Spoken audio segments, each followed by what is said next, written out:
به نام خداوند بخشنده مهربان. سلام به هموطنان عزیز و بینندگان گرامی. اومدیم سوره از قرآن کریم رو براتون تلاوت کنیم.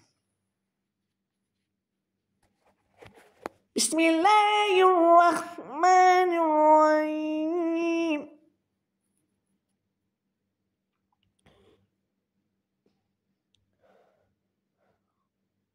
قال رب اجعل لي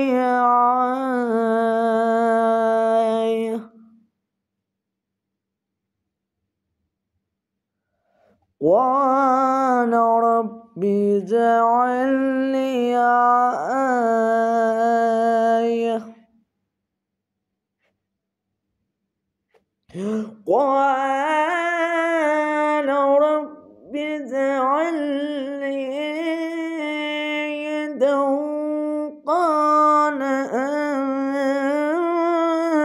يدك ألا تكلم الناس ثلاث ليال سويا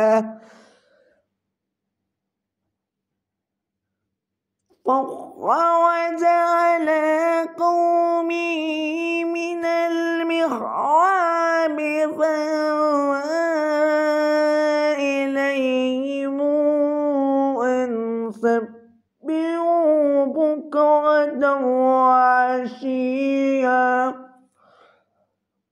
صدق الله العلي العظيم.